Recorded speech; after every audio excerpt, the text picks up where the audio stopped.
Nagsabot ang mga protestante sa pagsugod sa ika-20 nga siglo. Ilabi na sa tuig 1898 human sa pagkapilde sa Espanya ug pagsugod sa kolonyal nga panahon sa Amerika. Uban sa mga sundalong Amerikano, misulod usab ang mga Protestant missionaries na nagdala og bagong pamaagi sa pagsimba o pagsabwag sa ebanghelyo.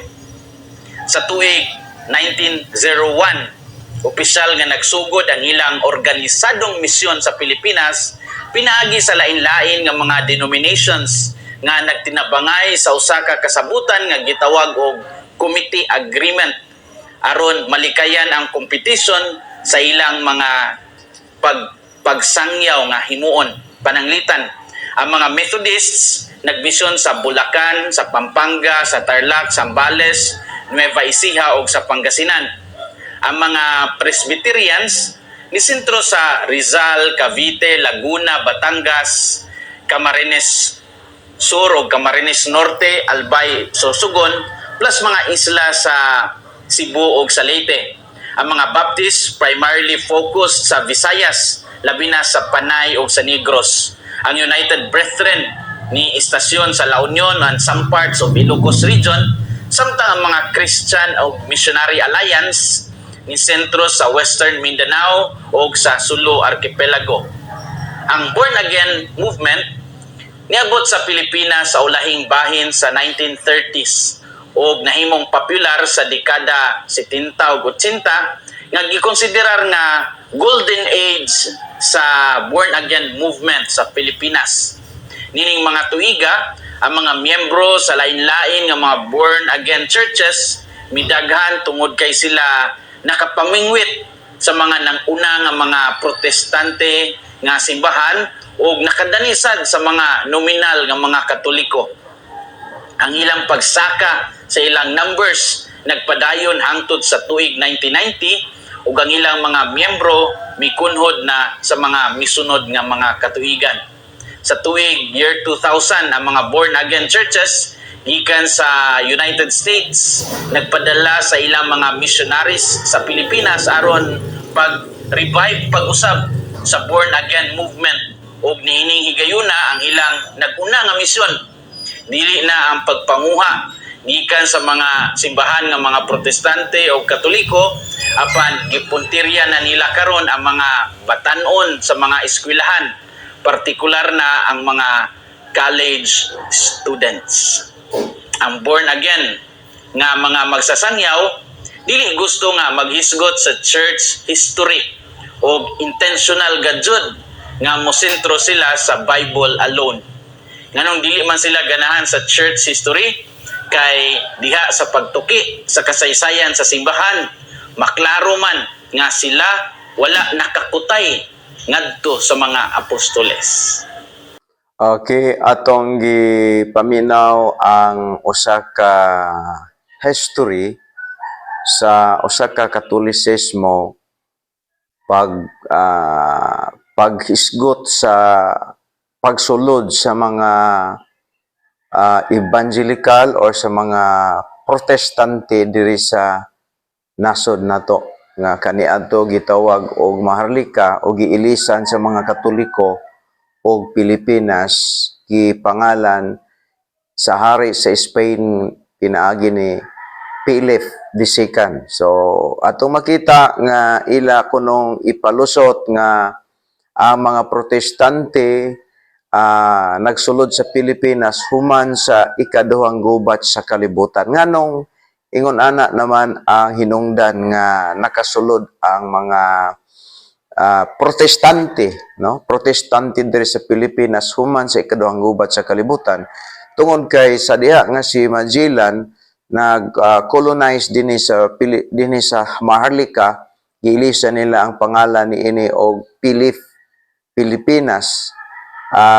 Walay malain nga makasulod nga relihiyon dinhi, sila lang ang hari sulod sa 400 ka tuig. Just imagine 1521 na discovered ni Magellan ang Pilipinas og nakasulod na pila kagubat ikaduhang gubat sa kalibutan sa 1900 usa pa nakasulod ang mga nagalain-lain dinhing pundok nga especially sa Baptist because ni anang panahon na walay laing makasulod sa Pilipinas kay ihawon sa Spain. So ingon na sila ka brutal nga naghari sa Pilipinas sulod sa 4 sa pila ka tuig 400 years ang Pilipinas giyak-an sa mga Katoliko, puguso nila nga ginapamembro kay kung dili ka magpamembro isipon ka nga kaaway sa estado sama ni Jose Rizal nga giila nila nga kaaway sa gobyerno nga mga Espanyol. Now, ang point din human sa kadang gubat sa kalibutan, mautong panahon nakasulod din sumala siya nga explanation. So that is muna hinungdan nganong human si kadang gubat sa kalibutan pag under sa Pilipinas sa Amerika dito pa nakasulod ang mga Baptist, especially ang Baptist. Okay, ang Baptist nagsugod sa Jerusalem, miabot sa UK, miabot sa Amerika o pagka 1900 usa pa nakasulod ang mga Baptist diri sa Pilipinas. Kanang alliance diri na sa Pasig na tukod, no? Dili na sa ingon nga kabahin sa mga nag-evangelize sa Pilipinas. Mga Pentecostal, 1901 na sila na recognize dito sa Amerika, nakasulod sa Pilipinas, linya na sa mga 20th century. Now, pero paspas ang ilang pagtubo kay maulagi na, sige lagdag, sayaw-sayaw. Oh. Okay, so, ang Baptist, mao gini ang simbahan nga nakalink dito ni Jesus Christ.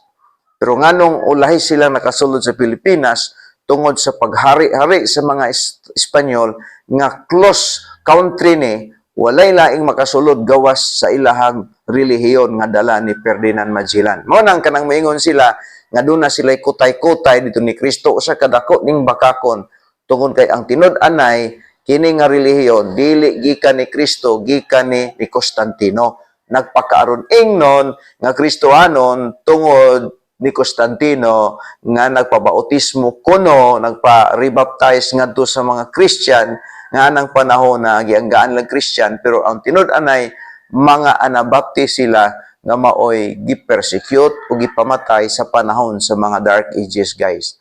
So kaning iyang kutay-kutay usa ka dakong sipyat tungod lagi kay ang iyahang mga nakuha nga mga history limitado lamang kay ang naghimo sa ilang history ang ilar pong kauban nga Katoliko. Mao nga ang Baptist according sa Bible o according sa history base sa ato ang giugkat o gitan-aw nga mga linya sa kagikan sa mga apostoles nakasentro sa Biblia ug paingon diri sa tumoy ang Baptist mao gayod ang tinuod nga simbahan nga gitukod ni Kristo tungod sa doktrina ug pagtulon ani nga nakasentro sa gibuhat ni Kristo dito sa cross. Ug ang kaluwasan sigurado kayo tungod kay ang Baptist mao ra gyud ang nagsunod sa Biblia, correct nga interpretation, correct nga pagsabot ug correct nga pagsabot mahitungod sa kaluwasan nga pinaagi ni Jesus Christ.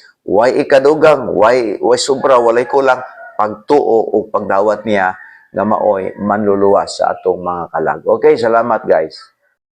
Oh my God! Wow! Oh my God! Wow!